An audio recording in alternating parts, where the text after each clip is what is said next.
శ్రీ గురు చరిత్ర 3వ అధ్యాయం. శ్రీ గణేశాయ నమః. శ్రీ గురుభ్యో నమః. ప్రస్తావన. సద్గురు కృప కలుగుతున్నట్టు గుర్తు నామధారకునికి వలె గురుమహిమ గురించి తెలుసుకోవాలన్న జిజ్ఞాస అంతకంతకు అధికమవటం. ఇదే నిజమైన భక్తికి చిహ్నం. 3-4 అధ్యాయాలు ఈ విషయాన్నే వివరిస్తాయి. సృష్టి వికాసం కోసం అవతరించిన వారు అత్రి మహర్షి. ఆ కార్యాన్ని నెరవేర్చడానికి తనను తాను దత్తం చేసుకున్న పరమేశ్వరుడే దత్తాత్రేయుడు. అందుకు దోహదకారి అయిన దుర్వాస శాపాన్ని కూడా స్వీకరించాడు. ఆయన త్రిమూర్త్యాత్మకుడైనందువలన గురుధ్యాన శ్లోకం ఆయనకు సంపూర్ణంగా వర్తిస్తుంది. సిద్ధపురుషులందరి రూపంలో మానవాళిని సదా అనుగ్రహించేది ఆయనే. అంటే భగవంతుడే మానవాళికి గురువుగా అవతరించిన దత్తాత్రేయుడన్నమాట. అందుకే దత్తాత్రేయ అవతారములైన శ్రీపాదవల్లభుడు, నృసింహ సరస్వతి, మాణిక్య ప్రభువు, అక్కల్కోట స్వామి, షిరిడి సాయిబాబా వంటి సద్గురువులకు స్కాంద పురాణాంతర్గతమైన గురుగీతలోని గురుస్తుతి శ్లోకాలు యథాతథంగా సరిపోతాయి. అట్టి వారినే ముముక్షువులు ఆశ్రయించాలని, తదన్యులను కాదని భగవద్గీత 4:34లో శ్రీకృష్ణుడు ఆదేశిస్తారు. ముముక్షువు ఇటువంటి దత్తావతారాల చరిత్రలను, బోధలను శ్రద్ధగా పారాయణ, శ్రవణాదులు చేసి శ్రీ దత్తానుగ్రహానికి పాత్రుడవ్వాలి. అప్పుడే తగు రీతిన గురు అనుగ్రహం ప్రాప్తిస్తుంది.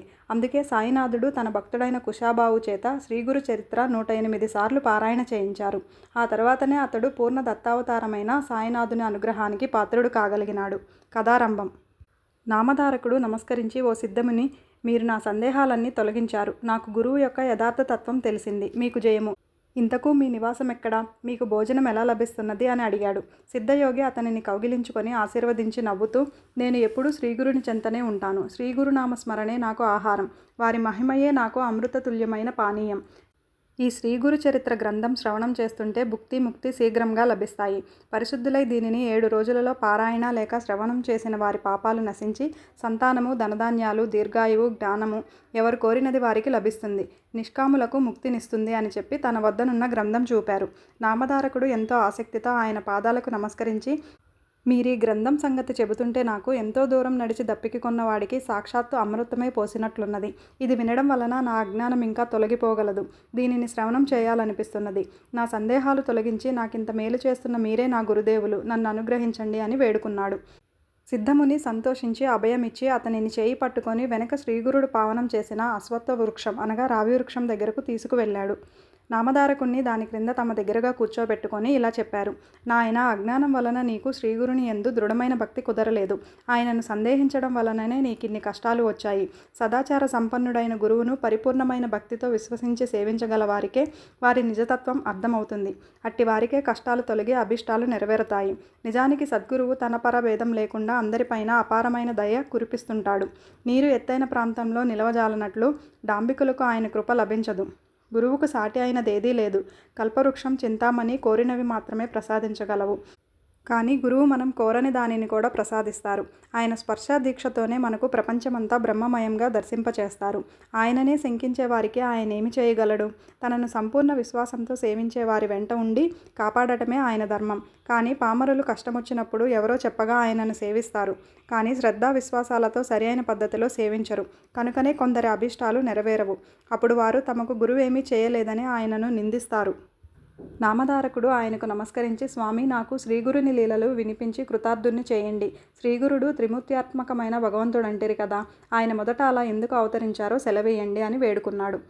సిద్ధముని సంతోషించి, శ్రీగురుని పట్ల నీకిట్టి శ్రద్ధ కలగటం ఎంతో శుభసూచకం. ఇంతవరకు శ్రీగురుని లీలల గురించి ఎంత ప్రీతితో ఎవరూ అడిగిన వారు లేరు. ముముక్షువులకు మాత్రమే ఇట్టి అభిరుచి కలుగుతుంది.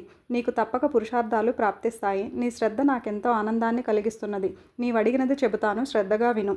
జగత్తుకు మూల కారణమైన భగవంతుడు మొదట అనేకం అవ్వాలని సంకల్పించినప్పుడు ఆయన శక్తి త్రిగుణాత్మకంగా మారి బ్రహ్మ, విష్ణు, మహేశ్వరుల రూపం ధరించింది.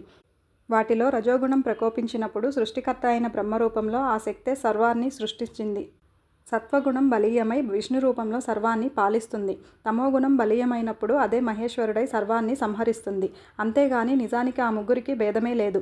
పూర్వం సూర్యవంశానికి చెందిన అంబరీషుడనే రాజు నిరంతరం హరిచింతన, అతిథి సేవలతో పాటు దృఢమైన నిష్ఠతో ఏకాదశి వ్రతం ఆచరించేవాడు. ఒకరోజు ద్వాదశి తిథి ఒక గడియ మాత్రమే ఉందనగా దుర్వాస మహర్షి శిష్య ప్రశిష్యులతో అతని వద్దకు వచ్చారు. అంబరీషుడు ఆయనను పూజించి త్వరగా అనుష్ఠానం పూర్తి చేసుకొని భోజనానికి రమ్మని ప్రార్థించాడు. అప్పుడు ఆ మహర్షి స్నానానికని నదికి వెళ్ళి పారణ సమయం మీరిపోతున్నా కానీ రాకుండా ఆలస్యం చేయసాగారు. తిథి మించిపోతే అంబరీషునికి వ్రతభంగం అవుతుంది.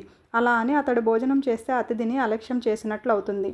అందుకని అతడు ఆ రెండింటినీ పరిరక్షించుకోదలచి కొద్ది తీర్థం మాత్రమే త్రాగాడు. ఇంతలో దుర్వాసుడొచ్చి కోపించి, రాజా, నీవు నానా యోనులలో జన్మింతువుగాక అని శపించాడు. అంబరీషుడు భయపడి శ్రీహరిని శరణు పొందాడు. అప్పుడాయన సాక్షాత్కరించి దుర్వాసునితో, మహర్షి, నా భక్తుడు నీ శాపాన్ని భరించలేడు. అతనిని రక్షించడం నా ధర్మం. అయినా మహర్షులైన మీ శాపం వ్యర్థం కాకూడదు కనుక ఆ శాపాన్ని నాకు వర్తింపచేయి అన్నారు. అలాగైనా శ్రీహరి తిరిగి తిరిగి అవతరిస్తూ లోకోపకారం చేయగలడని తలచి సంతోషించి దుర్వాసుడు, విశ్వాత్మ, మీ గురించి తపస్సు చేస్తున్న యోగులకు ప్రత్యక్ష దర్శనమివ్వటానికి, జంతుయోనులలో జన్మించిన పాపులను ఉద్ధరించడానికి మీరు భూలోకంలో ఎప్పుడూ అవతరిస్తూ ఉండండి అన్నారు. అందువలనే విష్ణువు మత్స్యాది అవతారాలెత్తాడు. కానీ వాటిలో కొన్ని గుప్తంగా ఉండి ఉత్తమ తపస్సులకు మాత్రమే తెలుసుకొన సాధ్యమవుతాయి. ఇట్టి అవతారాలలో ఒకటి దత్తాత్రేయుడు. ఈయన అత్రి అనసూయులకు జన్మించాడు. శ్రీ దత్తాయ గురవే నమః. శ్రీ శ్రీపాద శ్రీవల్లభాయ నమః. శ్రీ నృసింహ సరస్వత్యై నమః.